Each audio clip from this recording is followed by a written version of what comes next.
Happy Wednesday, happy Wednesday, happy Wednesday. See, I've got some more background music. I've got to turn down my background music in the studio before we go live. All that in the earphones. Happy Wednesday, guys. How are you guys doing this week? Wednesday. Yeah, good to see you. Another week, another crazy weather here, so I apologize we weren't able to go live last week. We had tornadoes here in Ohio last week, in February. So, again, the freaky weather occurs here in the United States yet again. It snowed in Los Angeles. It snowed in Mexico. They had ice in Texas. I'm going to be happy when this crazy winter's over. It's sunshine crazy. and 50 degrees today, so go figure. Anyway, yeah, lots to talk about today. I know this is one that a lot of folks have asked us about. Marketing. How to get a hold of marketing, how to really get that dialed in. So Tony Edwards, thank you for joining us, Tony. Again from LinkedIn Land. Scott, I'm very, very sorry, but Tony has won the Insta360. Of all the entries, Nice. Tony actually won the Insta360.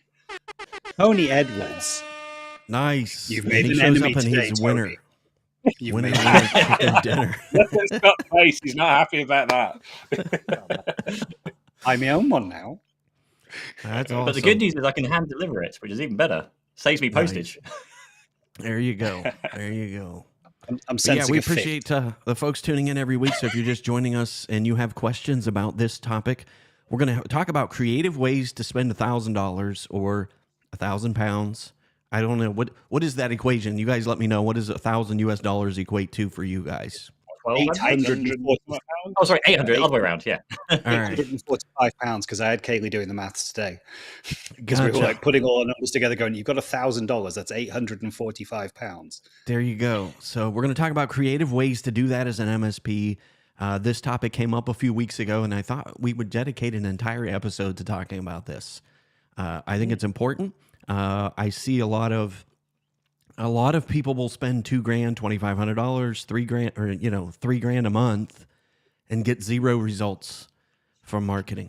And it breaks my heart every time I see it. People going 3, 4, 5, 6 months like that, spending $20,000 and getting nothing in return. So hopefully this will give you some ideas that you can try for $1,000 or £800. So I'm going to throw that out there. We will just get that ball rolling. Whoever wants to jump on that first. I've got so many ideas, but I don't want to trample on Pete because my honest answer is, it's one of these. Here, And let's zoom in there. It's There one you of go. These, and it's some of these. There we go. A little lav mic. My honest answer is a Sony ZV-1F for about £550. A ring light rather than these fancy Elgato lights that I've got here for about £25 off Amazon, a Rode microphone pack and a lav, and in total in dollars about $968.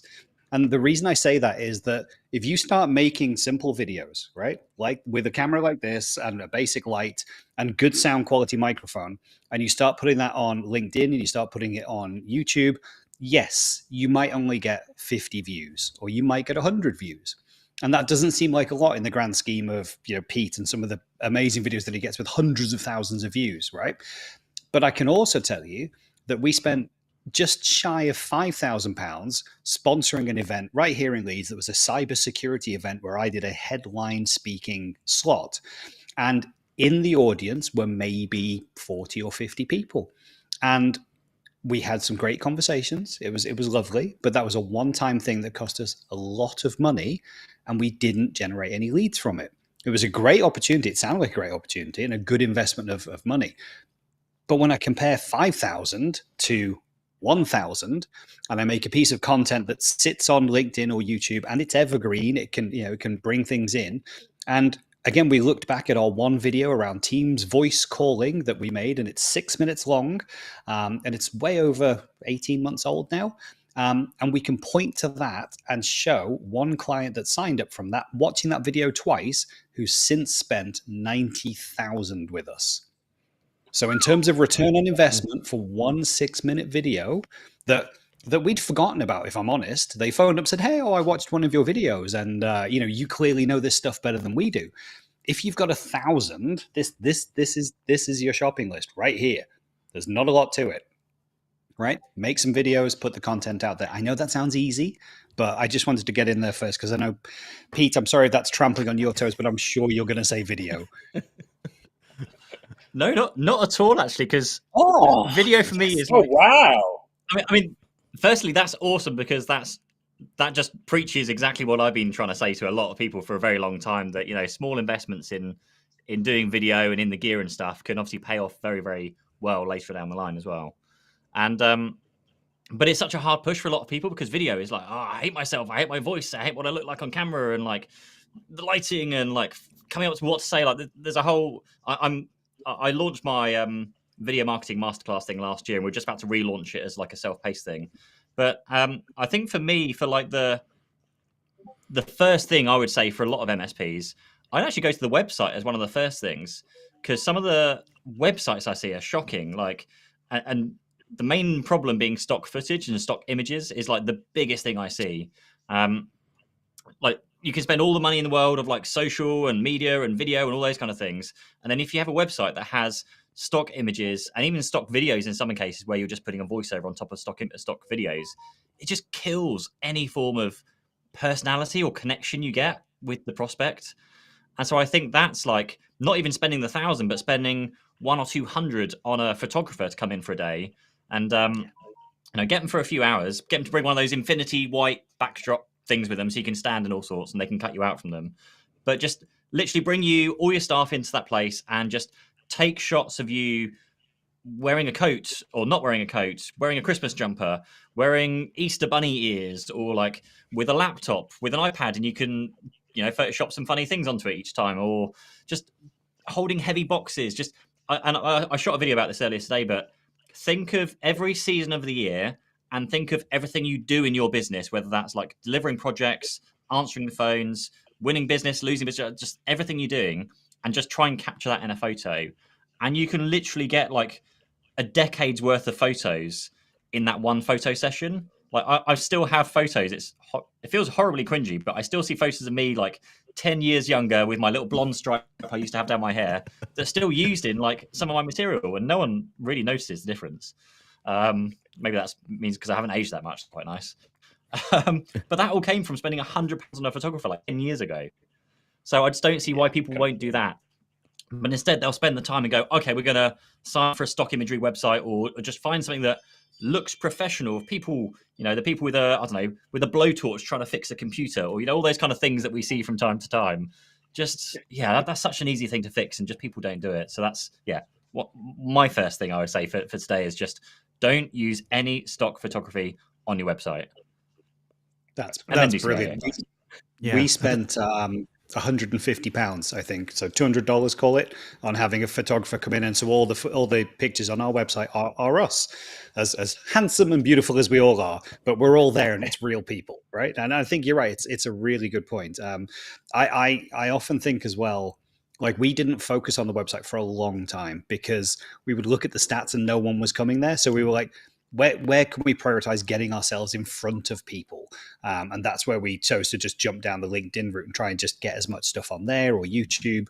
And now that we've got a bit more of a attraction and people do actually come to the website, or thanks to Andrew's amazing idea of actually having some landing pages with some giveaway content that are just sort of evergreen. Actually now, spending that money and that time on the website makes a huge difference. So yeah, 100% get yourself some real photos of you and the team. Yeah, and then level it up by adding video onto those pages. Exactly. Absolutely, like put video onto it. And it builds congruency. Like if I come to your LinkedIn page, or I go to your website, and then I meet you in person, it's a disconnect. Like everything that we do about this business is trust. We're asking people to give us their data, let us take care of it, and we're asking for thousands of dollars to support them. Like the trust gap is huge. It's that old adage, isn't it? People doing business with people they know, like, and trust. And if they go to your website and see sharp-dressed businessman looking interestingly at business lady, and sometimes the alt tags are not changed, are they, from those stacks? So it will literally say that on the image. It puts people off because they want to see the real person behind it. I think when I saw this question, Andrew, what would you spend $1,000 on? My mind immediately jumped to, what wouldn't I spend $1,000 on? Because there's a tendency, isn't there, for MSPs, and Scott, you've talked about this before, chasing shiny objects. Oh, we're going to use AI. Oh, we're going to do this. We're going to do that. So it's International Women's Day today, and I interviewed a young lady called Sarah Turner, who's the head of marketing at a company called IT Backbone, an MSP based down in Kent, and that'll be on my podcast coming out soon. But the thing that I wanted to get across to people, and Sarah was IT Backbone with the winner of the MSP Awards by SuperOps for the most innovative marketing campaign. And when I asked her, what was the secret sauce behind this campaign? And to paraphrase Sarah, she said consistency. So they didn't do direct mail. They didn't do email. They didn't do telephone. They did all of those things in the campaign. And this is such a powerful way to do marketing, a joined up approach towards it, because so many MSPs I speak to, and they say, oh, we tried direct mail, doesn't work for us. Or we tried email marketing, doesn't work for us. Or we tried cold calling, doesn't work for us. So have you tried them all in a unified campaign?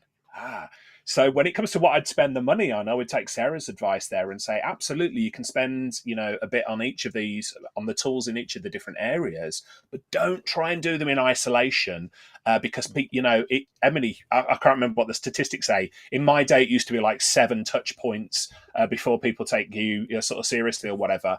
Pete, I think you were saying I can't remember how many, is it like 900 or something now?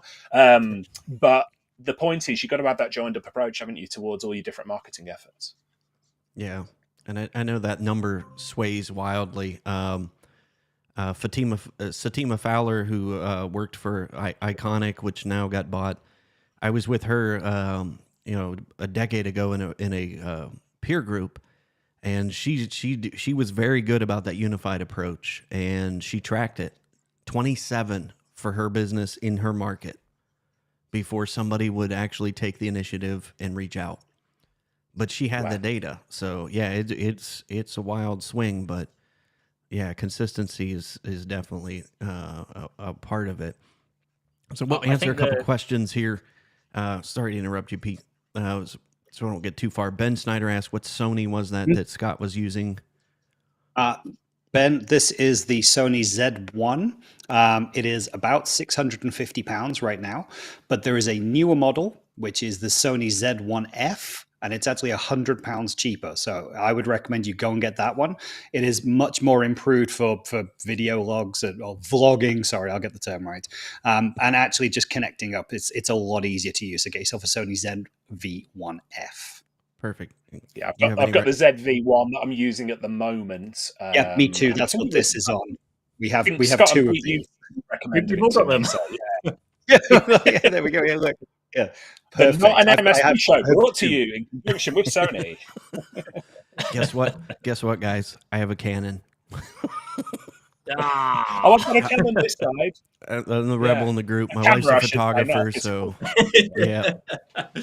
Scott's gone. I've walked out. Yeah, but I think that's super important. Paul Lloyd, thanks for joining us. He said make sure that the message across the platforms is consistent. Doesn't cost a lot. And I think let's kind of go back and talk a little bit about. I love that point you made, Pete, with the stock images and again that uniform consistency across social media platforms, so that people can connect and resonate. If that's where you started. Like I'm with you. I don't think it's going to cost them more than a couple $100 for somebody to come in and take some high quality photos. Anything else that you would layer on there as far as website, social media consistency that you think that people could spend that wouldn't take a whole lot? Yeah, the website specifically for me, I think it's above the fold. Because and I've run like Hotjar and stuff on my own website when I had an MSP, my own websites now, and like multiple other MSP websites. Like most people don't scroll down in your website. So first of all, focus on the above the fold. Make sure you've got a contact phone number in that above the fold section on every page so someone can phone you straight away. And also, it should be like some random stranger should be able to hit your page and know within 5 seconds what you do. If they can't tell you what you do as a business within 5 seconds, then your messaging is wrong on the website. There should be a tagline or some form of like IT for business or something up there to show people that they're in the right place. And there are so many websites where I'll sit there and they use all the buzzwords, and you still can't sit there and go, I literally have no idea what you're on about. Like, yes, there's technology, AI, something, but you just need it bright as day. And actually, referring back to this as video content, because this also relates to video content, which I've been aware of recently. So someone analyzed like Mr. Beast's videos, and Mr. Beast is like this massive YouTube creator. He's like one of the biggest on the platforms, and admittedly, he does make like fun videos of like, let's blow something up or fill this shopping center with the biggest number of whatever it is. But someone analyzed the scripts in his video, and they were written to a stage where like even I think it was something like a 5-year-old or a 7-year-old could understand what was being spoken. And I think that applies a lot in marketing as well. Don't try and confuse people with buzzwords. Just stick to the basics. Keep your language simple and easy and clear to understand. And that doesn't cost much at all. I mean, you could potentially say that's a copywriter if you want to pay for someone to do that as well.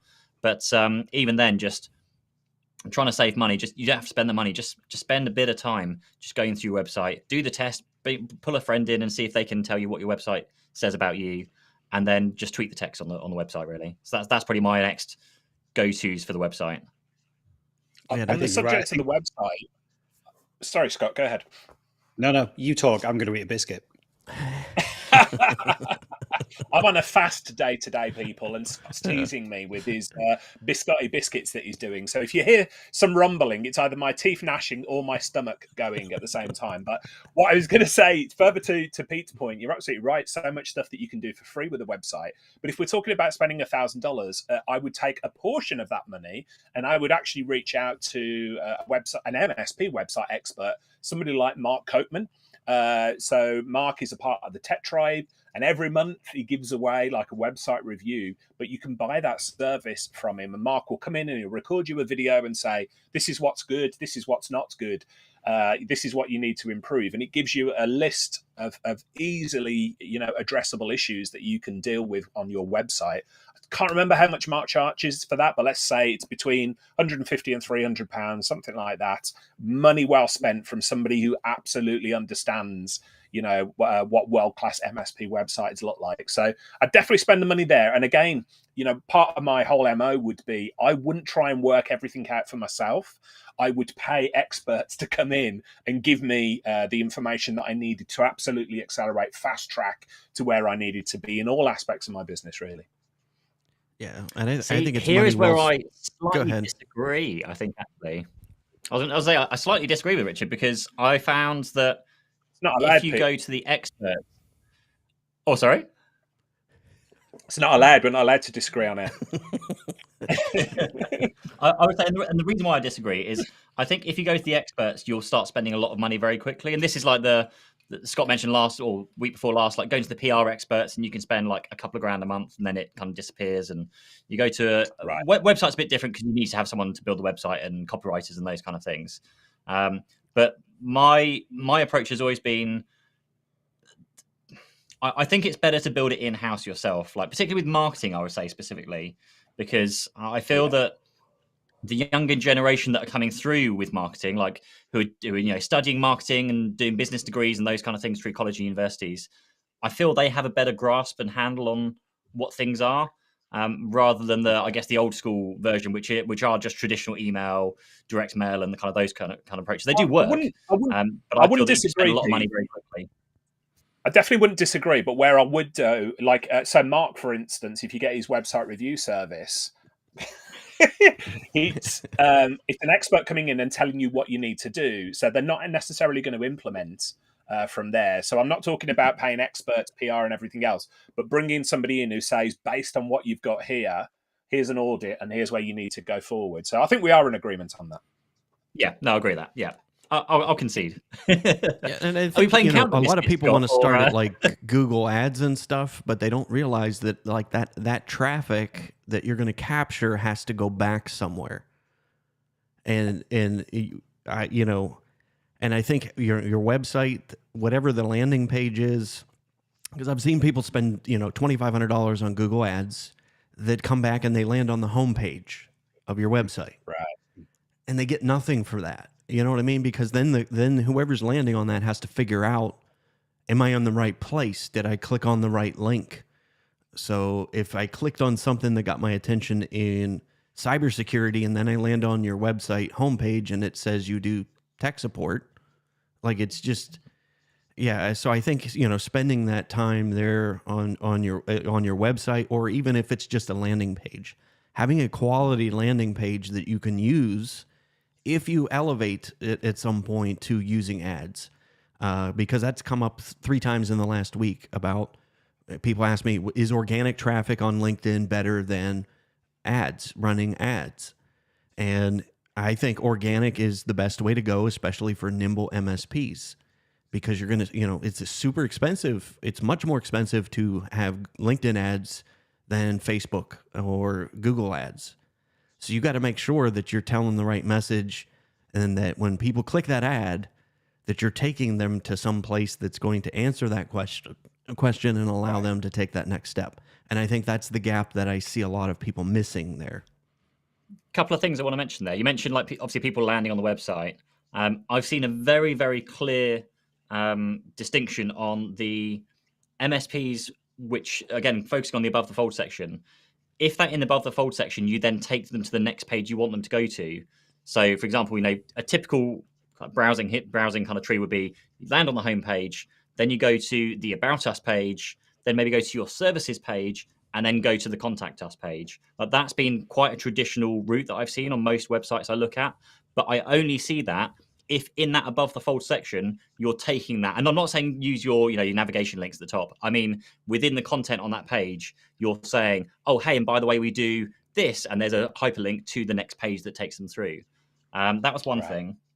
And the other thing was I've spent about $2,000 on an email copywriter and like a landing page guy to help me with my landing pages. And if you're taking people to a landing page for, I don't know, an email newsletter or downloadable resource or something, you want to get rid of all the other distractions. Like, don't have your menu at the top, because if you're trying to funnel people into downloading your thing or filling in their information or whatever you're doing, you don't want to give them another 15 different things to click on at the very top of the website.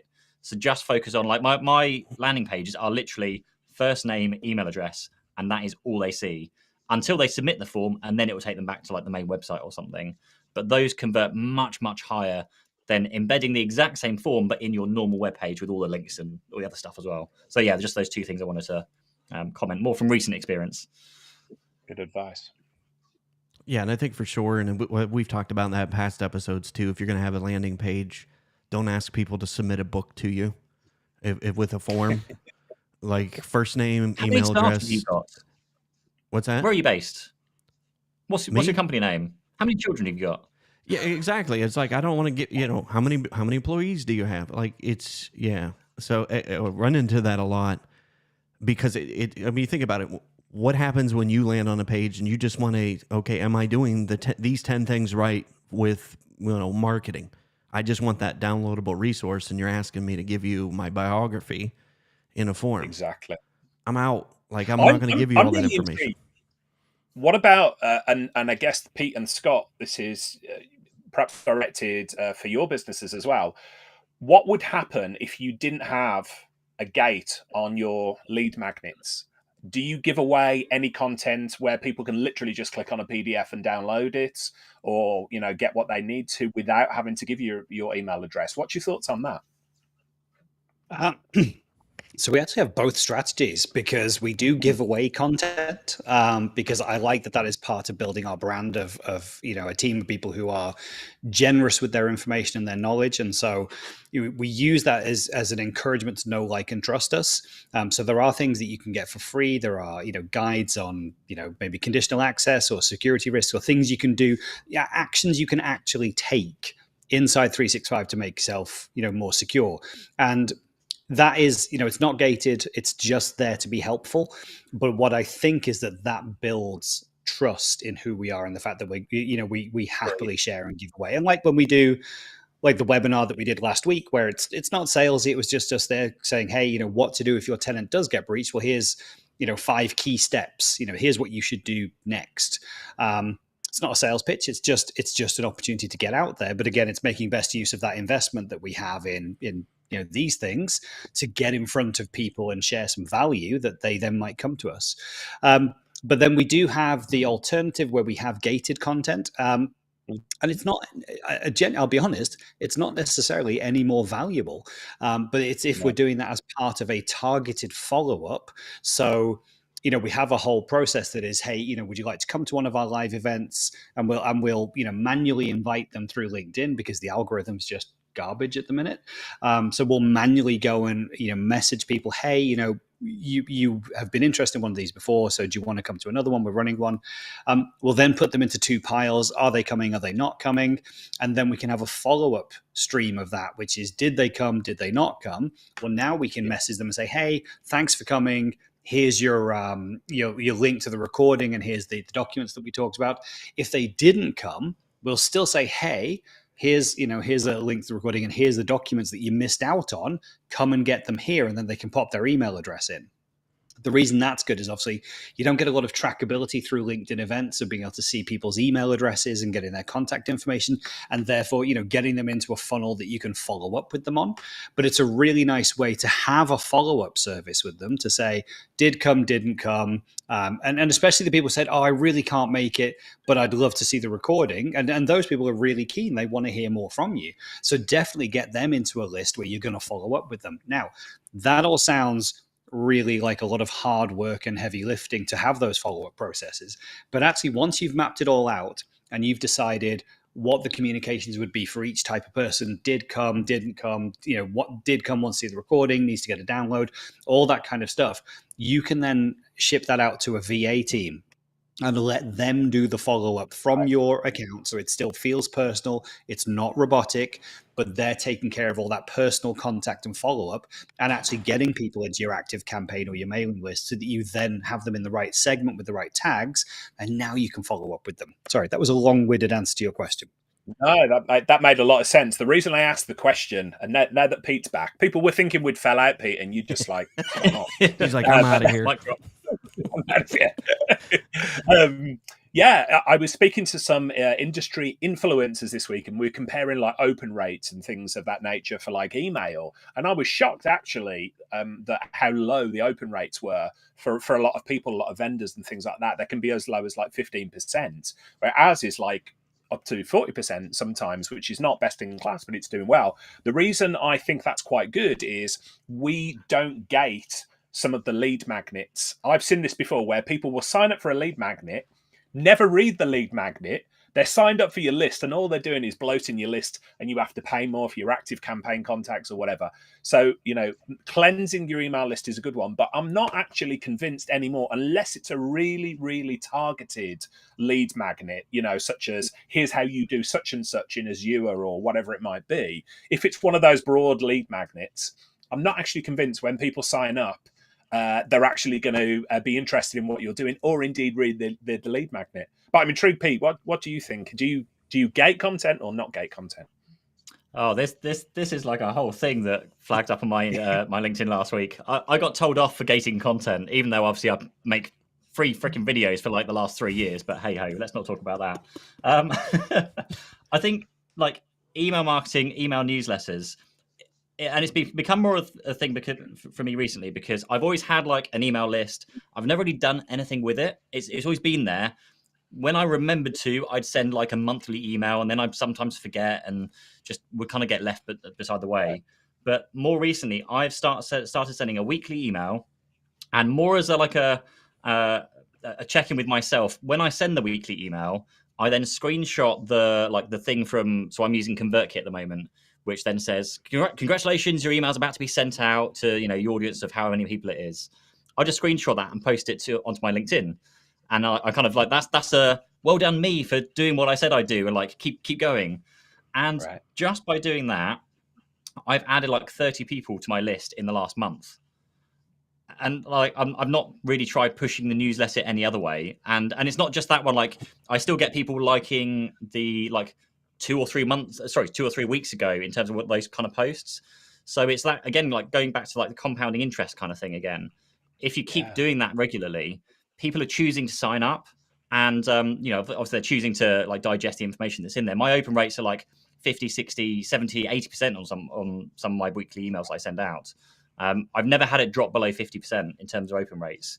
And I've only very, very recently on my other side of the business, on my YouTube side of the business, I've been growing my mailing list, but I've been growing it by trying to incentivize people with giveaways, which I'm still doing.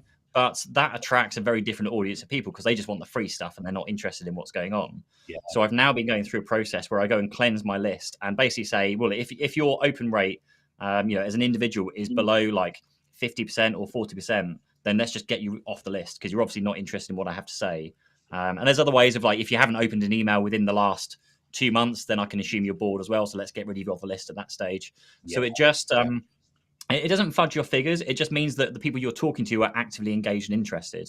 I haven't done that yet on the MSP side, but it'd be much better to send an email out or anything, a direct mail to 100 people who are actually going to read it and pay attention to it, than send it out to 100,000 people who are not going to pay any attention to it. That's just vanity, isn't it? Where you say, I've got this big email list, but nobody ever opens it, or, scatterdash approach. So I really like that.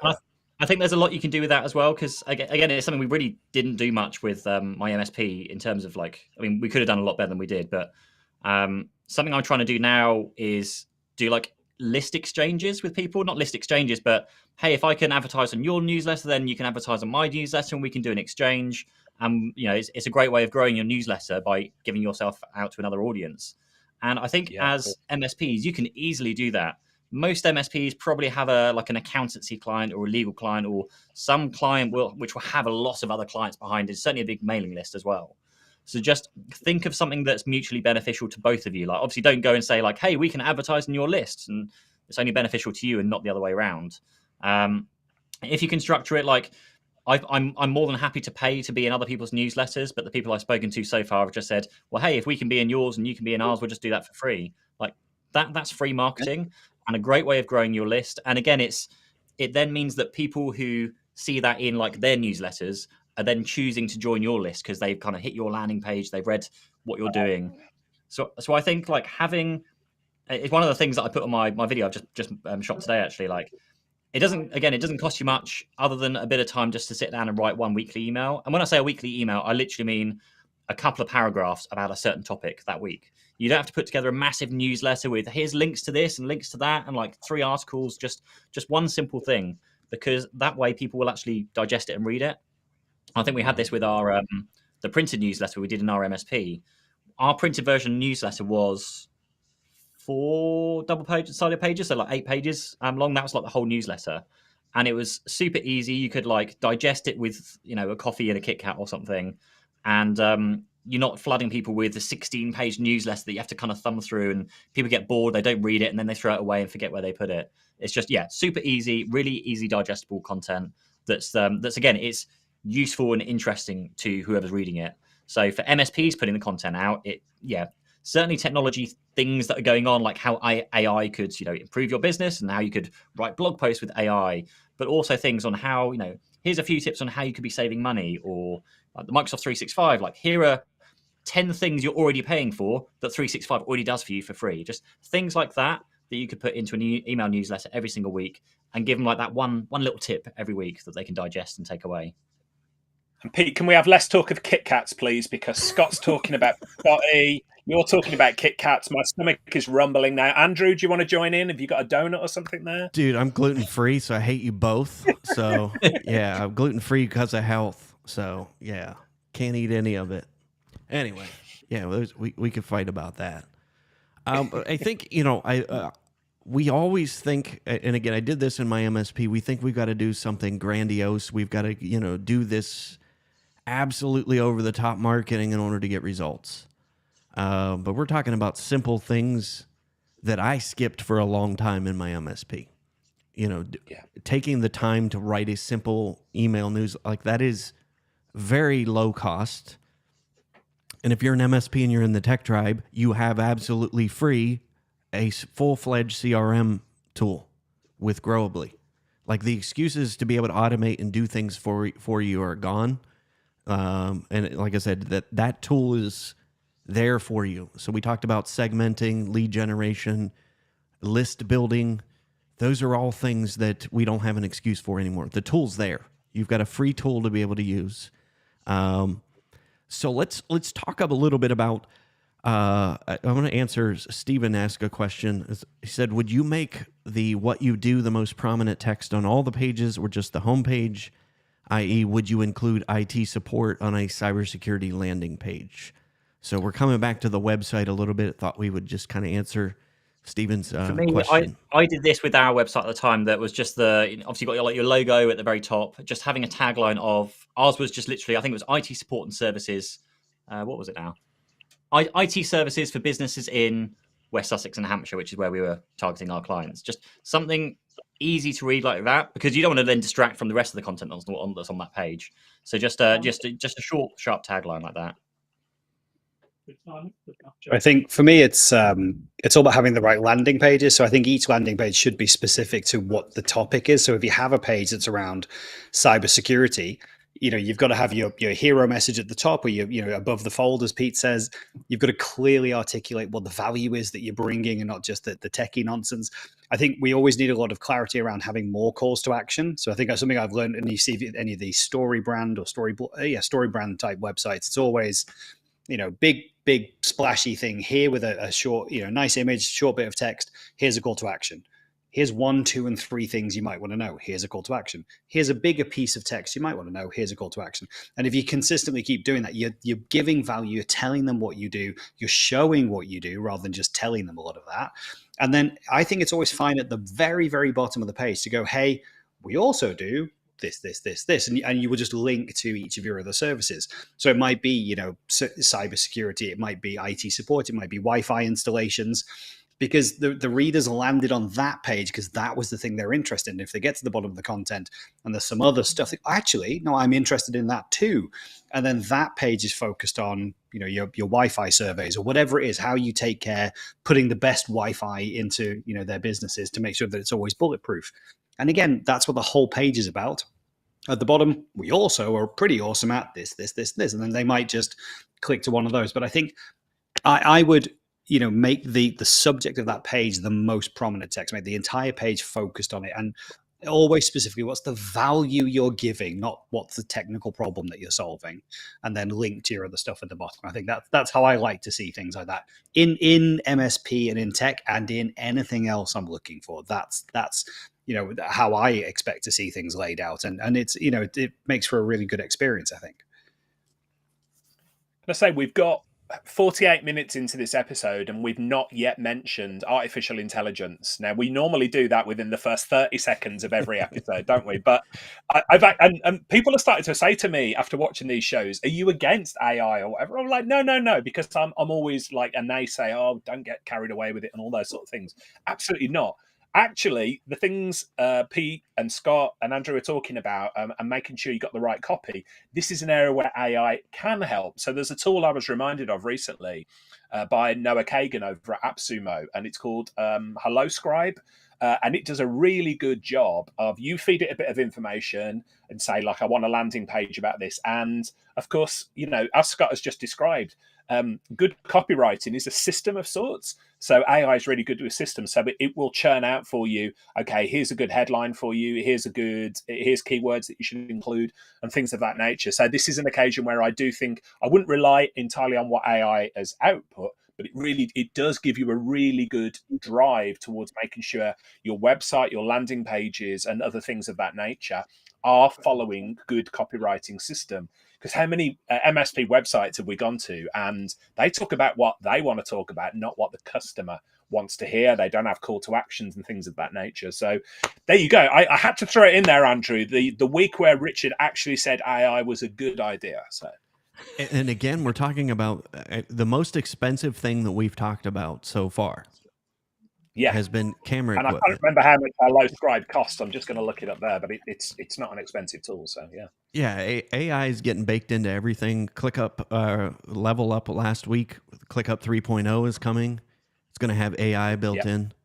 So, you know, Notion already has AI tools built in. So those are a lot of tools that a lot of people use for content creation, myself included. So I think it's exciting what we're going to be able to do to at least lay out the format. And then literally all you need to do is just change it to your voice. And again, I think the soup starter with getting something that is better than what we've got now is never been easier. But again, we can start that process with very low hanging fruit, and then add those things that are a little more complicated, like video. So let's talk a little bit about that, because I think for me, video has the power to really bridge the trust gap for MSPs faster than anything else out there. And I've seen that, and we've seen a few cases where people are doing video, showing their personality, how much easier it is to quote unquote close a sale when they go in and talk to somebody. So let's talk a little bit about that for the last few minutes. Is just kind of the caveats with video. We talked about that. But what do you guys see as the pain points as to why people don't do it, and how can we help them get over that hump? I think I'll happily take this one. I think from video, it's quite clear on why people don't want to do it. I don't know what to talk about. I hate being on camera. I don't want to be the center of attention, you know, all those kind of usual things. I'm shy, I'm embarrassed, whatever it might be. And honestly, even though we're all on camera now, we've all gone through that same process of hating ourselves and hating what we sound like, and don't know what to talk about, and don't know how to use an editing software. All those things, everyone goes through those. But for me, with doing video, and the reason why I started with video was because no one else was doing it. And I was like, hey, if there's a way to stand out, it's to do something that no one else is doing. So let's start doing video. And that immediately raises you above like all of your local competition, because now you can start building that personal like relationship with prospects and clients and like everybody on social, because you're literally sat there talking to them. There are so many ways you can misread an email or a social media post, but you can't misread really, unless you're doing a very bad job, a video. So I think just getting started with video is such a big, important part of a marketing strategy.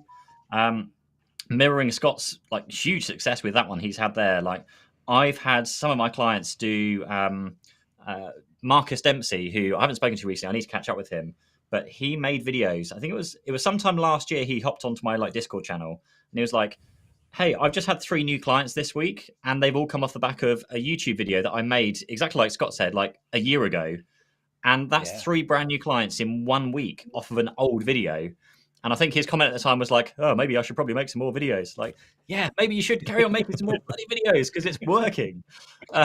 and it's such a good time investment. I'm not a big fan of like networking in events and those kind of things. I always find it really awkward being in a room full of strange people. And yes, there are ways, if you can turn up first, then you're kind of forced to talk to people. There are ways of dealing with that.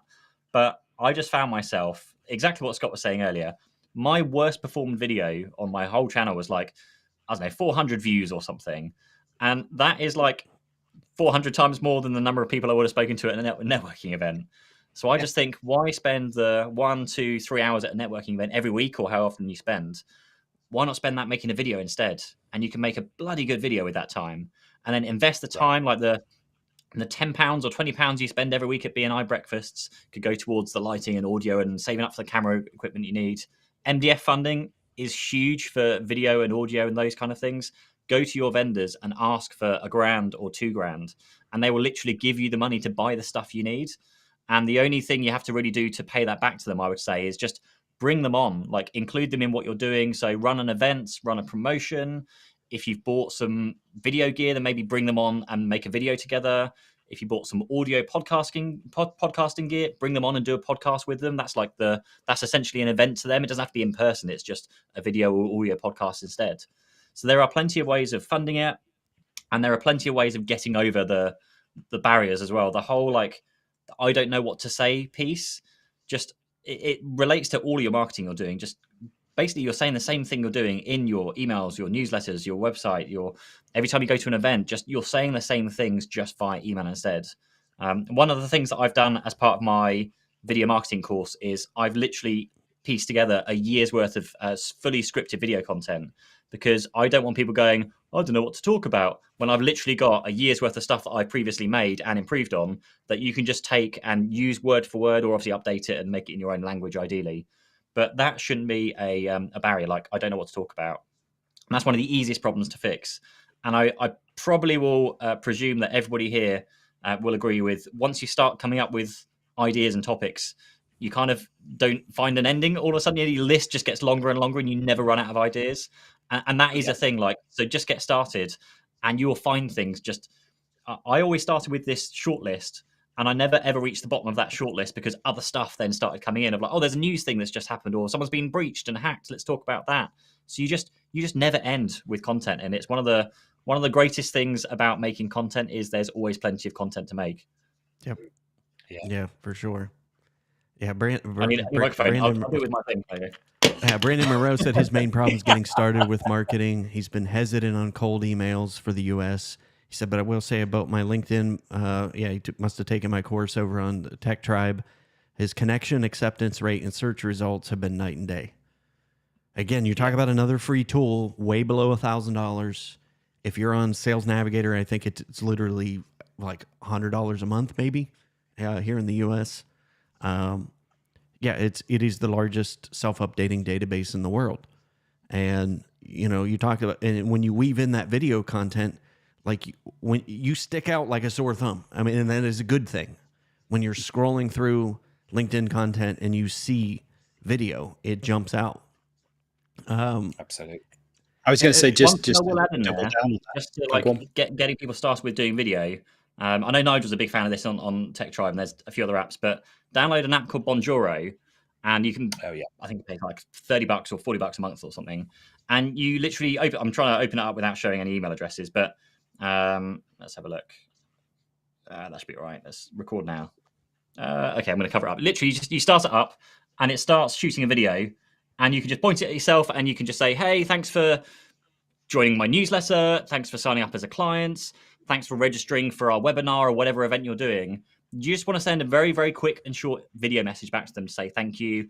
If you need any help, just reply back and let me know what I can help you with. Just something super, super simple and short like that. And that just starts getting you more comfortable on doing video. And even after doing video for like 2 or 3 years with the YouTube videos I make, starting to do this was really awkward because, again, it's like it's live. There's no cuts. It's, don't make any mistakes. But you get better over time, and that's the main thing. And I've had some fantastic people have replied back with a video, and they'd be like, this is horrible. I hate sending this video to you, but I'm going to give it a try. And it's so nice to see that. And I need to jump in on 2 things here. One, lifelong iPhone user has finally switched to an Android, because That looks like an S23 Ultra. So I'm just going to leave that there. We don't have time. But two, one of the nice ways to get into video is actually like live webinars on LinkedIn, because you're so used to doing that customer pitch. You know, when you go out to a new customer meeting and you put the presentation up and you go through it, there is nothing wrong with you doing something similar, but less salesy, but actually going through something live on LinkedIn.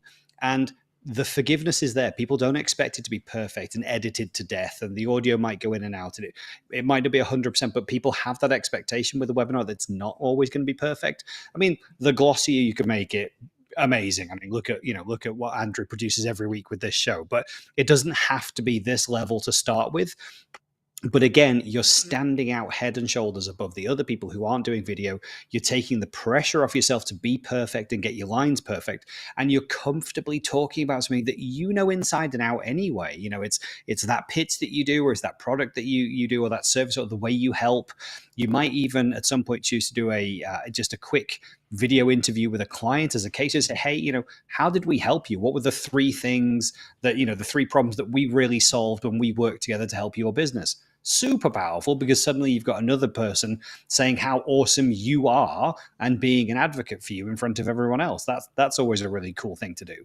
But I just think live webinars are great. Again, I would just stress that you should go and manually invite people. So again, use a VA, use someone in your organization, if it's not you, to go and manually connect out to people who are in your prospect range, the type of client or type of person that you want on there, and go and personally invite them to those webinars, because just sticking it on LinkedIn and hoping they'll show up won't work. And we know this because we did one recently last week, I think, and we originally had 26 people signed up. And then we went and did a load of manual outreach, and we had over 120 people, I think, signed up to attend in the end. So just don't rely on the algorithm. Don't run a webinar with just 20 people. I mean, maybe do, but go and do the outreach. Target the people that you want to connect with. Make sure you've got some value to give in that LinkedIn live stream, and go and ask them to come and watch. And you might just build yourself a prospect, but really easy on you and a great way to start in video too. Yeah, for sure. Yeah, it's funny you mentioned that. I started doing Friday jam sessions. I just wanted to, it's my Friday decompress.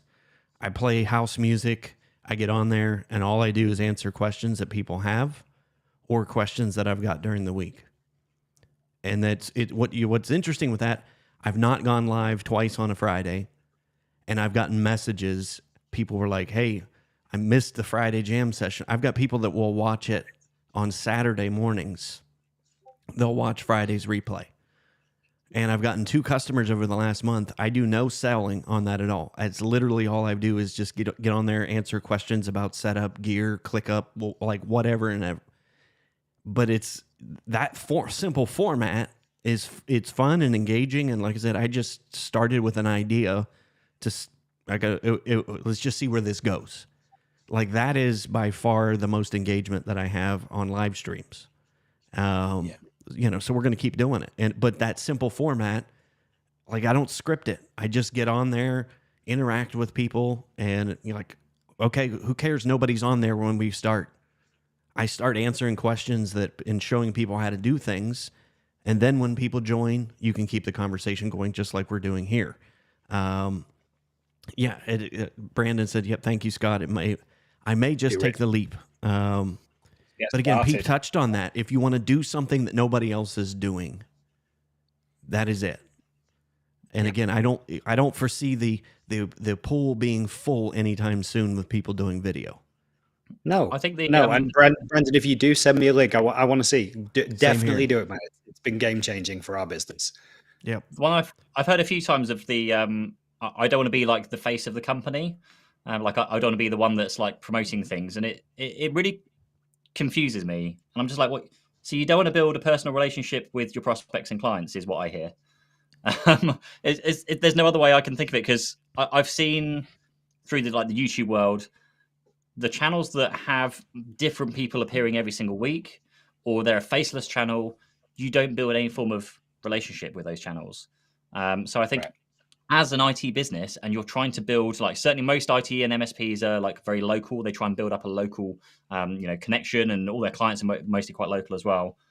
Why wouldn't you want to build a friendly like face that everyone gets to know and like and love and trust and that whole thing. So if you don't like it, and this is why actually when we opened up I didn't go with video, because I know it's way outside of a lot of people's comfort zones. But I mean, we've all basically said it. It's one of the best things you can do for your business. So why wouldn't you do it? It's just, I keep coming up against that of like I don't want to be the face. Like, why not? Like, what have you got to lose? Yeah, you're going to be the one in that sales meeting, to close the deal. If so it's like, why wouldn't you want to make that as easy as possible on yourself? I think perhaps people have some misunderstanding that I love my own face and love being in like the face of things, and I really don't. It's just, like I said, I'm going to suck it up and get over it because it works, and now I've discovered it has worked. I'm even more passionate about it. Yeah. Very quickly on Scott's comment on the live streams and Andrew's comments on the live streams as well. If you're feeling like really nervous and you don't want to because I struggle with the live stream to start with, because I don't want to sit there and talk to myself for an hour, because no one's following me, no one's going to really care about my live stream, and probably no one's going to hop on. So I'm going to have to like pre-prepare something to kind of talk about. The other option is, and again, this kind of fits in with your MDF funding and things as well, is do the MDF funding, bring a vendor on or a supplier on, chat with them. So that can be like your first 1 or 2 shows, so you're getting kind of into things. Then invite your dream list clients. So if you're building up a list of clients locally of people you'd love to work with, invite them into your office, invite them into your show and onto your podcast. And if you can live stream that, then great. And you can still take questions and answers from the audience as that kind of audience grows. But initially, at least you've got somebody there to talk to, and you can just talk back and forth. And whilst you're doing that, now you're getting to know them. They're getting to know you. You can ask them questions about their business. What technology do they use? Have they used technology to grow their business? How do they market themselves? You can just learn a ton of stuff about them, which only adds to your case when you're like, oh, hey, we'd love to do your IT. Or like the next time our contract's due for renewal, wonder who they're going to phone because they've been building a relationship with you. So I think that's a really like live streaming. I'm a huge fan of live streaming. I don't do it, but I'm a huge fan of it. And if I was running an MSP, I would be doing it because we were doing it before, and it was fantastic. It's just nice to do the live stream. And also I'd had quite a lot of fun with, I just set up a mobile phone with Instagram live in the background. So it's like if you want to see behind the scenes and you just see us like all scratching our heads 5 minutes before the live stream starts, because going, what? There's no audio. Like the cameras, turning all the cameras on. Like you get to see that. That would like the Instagram was like, that's where you go for behind the scenes stuff of my company. Whereas the YouTube was like the professionally produced. This is what it looks polished like. So yeah, just might help a few people that are getting into like the live streaming or video and just want to get a start without being a bit nervous about it. Yeah. I know we're coming near to the end of the time, Andrew. I just want to address the point that loads of people tend to have at this stage, which is nobody's going to turn up, nobody's going to read what I'm writing, nobody's going to be interested in what I've got to say. So like, I remember feeling that way. And, I've been blogging now for like 20 odd years, 5,000 plus blog posts. And I was speaking to somebody about this today saying, that feeling when you put something out into the world and crickets, you don't hear anything back. And that's the way it is for a lot of the time. But then you have this amazing situation where, and as an MSP, I can remember this happening like 2-3 times in quick succession. Somebody will get in touch with you and say, hey, I want to speak to you about doing business. And you say, okay, where did you come across us? Oh, I've been reading your blog for the past 3 years. So they've never put their hand up and said, hey, I'm here, I'm looking at it. But please have faith that if nobody's reading or nobody's watching, you're at least getting the valuable repetitions out of doing the work, building the content. And B, there's a cumulative effect to that. People do not come forward until they've really got to know, like, and trust you. But when they do come forward, you have built up a heck of a lot of trust with them there. So don't for a minute think that producing content is failing just because you can't see the metrics that anybody's looking at it. This stuff, as the guys have said, is evergreen and it builds trust, and the payoffs do come, and then they come again and again and again and again. Yeah, I'd also just, I know we're really late on time, but one last point as well is trolls and haters and things like that. You put yourself out there and someone's going to judge you because, hey, it's the internet and everyone's got an opinion. Last week, I think we had one of our Microsoft videos and someone wrote on it, this guy clearly wanted a job at Microsoft, but didn't get through the selection process. And I was like, Wow. Okay. Another one, we spent like a good day filming like a great piece of content, really helpful stuff on how to deal with a particular problem. First comment, useless video. I was like, dude, I mean, we couldn't have put more into it, into what you needed to get out of it. I don't understand, but just do not ignore feed the troll. Don't go back to them, because these are the people, these type of people. Let's have a look at your YouTube channel then. Let's see how that's doing. Oh, you don't have one. That's fine. Yeah. I was reminded of this recently, Scott. I don't know if you're familiar with this phrase. Never wrestle with a pig, because the pig will enjoy it and you'll get covered in muck. That seemed like a good outro. We should just clip that. That'll be our clip for this episode. Don't wrestle with the pigs. So, any other final parting motivation for MSPs? To really help them get started with something that doesn't, like I said, the most expensive thing we talked about was the camera and a microphone. The rest of this stuff, we're talking about a few $100s.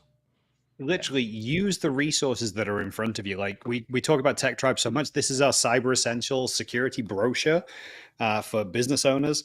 We did not write a single word of this. We simply recolored it in our brand logos and stuck our logo on the front and sent it out. And it's an amazing resource. It's free inside the Tech Tribe. It cost us about £40, so maybe $50 to print like 50 of these.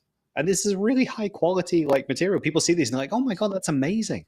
Use the resources that are there. Again, you might look at that inside the Tech Tribe and go, well, it's a brochure. Oh, everyone's going to print them. And every time I go to see a client, they're going to have one of these with someone else's branding on. Not happened to me yet. People won't do it.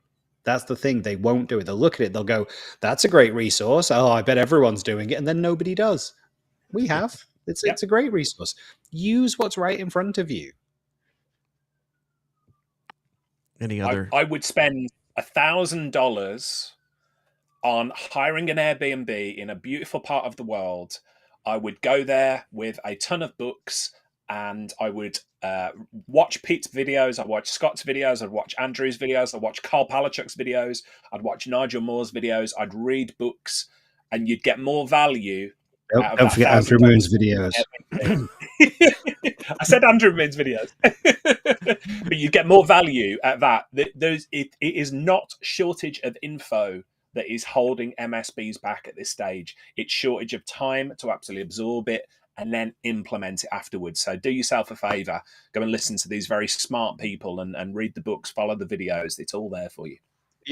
Again, great point, Richard. Sorry, so long on this episode. Your $1,000 might be hiring yourself a VA to offload tasks so that you have more time to do this stuff and do it well. That might be what you need the $1,000 for. Sorry, I'll shut up. We've gone on. Pete, one more. I know we're way past. Scott pretty much touched on it, but if you had $1,000 a month, then something like a marketing apprentice I would go for, which is a UK specific thing, but like an intern, I guess, is the American version. But getting the help in to help you do that, because certainly in this country, you can hire a marketing apprentice. I've never seen a marketing apprentice go wrong so far. Let me know if you've got any horror stories, but every person I know who's hired a marketing apprentice within their business, they've been able to deliver far more value back in return. They all want me to say that Kaylee's a horror story because she's right here, but she's not. She's been amazing. He's Kaylee off camera at the moment, Scott. She's right there. Looking cheap. She's got the Nerf gun on him. Kaylee, right you're there, awesome. Look, she's got the biscuits. I did a video interview. Hey, Kaylee. One marketing apprentice. I did a video interview with Kaylee the other day. It was absolutely awesome. So, yeah. Awesome. All right, well, that's going to wrap it. Like I said, we probably could have gone 2 hours on this because we didn't even talk about lunch and learns. We didn't talk about like any other small things that make big impact. Why do you have to keep mentioning food? You keep talking about food. Let's zoom in on that and show Scott's Claudio box. Boxes, yeah. Oh yeah. These are great welcome boxes. If I'm going to spend $1,000 to make an impact on a high level prospect, I'm going to drop them things like that. We got 30 of these, all with everything custom in there for £1,000. So everything that's in there, 30 of those, £1,000. Great impact boxes. Yep, for definitely, sure. Brandon, more content for next time. Yep. Leave them wanting more. All right, guys, we're going to go ahead and wrap it for here. Thank you so much for all of you, Brandon, Stephen, and the many others that joined us live, and those of you who are sharing your earbuds with us on the recording for the podcast. We appreciate that. Brandon, you want to reach out to Scott. He'll fill you in on what's in that box. Yeah, some absolutely good stuff for marketing. So thank you guys for, like I said, the conversation was phenomenal. I always appreciate, I've got a few ideas. Like I would not have thought the stock video thing or the stock photo hiring, like just simple things that make a huge impact over time. But yeah, maybe we will do a follow-up episode on this. Maybe we'll do some things that cost between $500 and $1,000. Everything we've pretty much talked about today is less than $500. So very, very simple things. So that's going to do it for us. We will see you all next week on Wednesday, another hump day. It is time change week this week in the United States. So this Saturday we spring ahead. So yeah, I'm going to be jacked up for next week. So with losing an hour's sleep. But yes, we will see you at 11 a.m. Eastern time next week, which I think it will be now. What will that be for you guys next week? 4 p.m. 4 p.m. Okay, so it'll be all right. So we're still good. And I've just said that, and it could be completely wrong. So don't. I think we changed the week after. So yeah, we'll figure it out. They were supposed to end this here in the United States. TV listings. Yeah, but they haven't yet. So anyway, I'm going to go ahead and log off of here. It's good talking with you guys. Everybody else have a safe week. Hopefully no crazy weather again here in the United States. And we will see you all next week. Adios.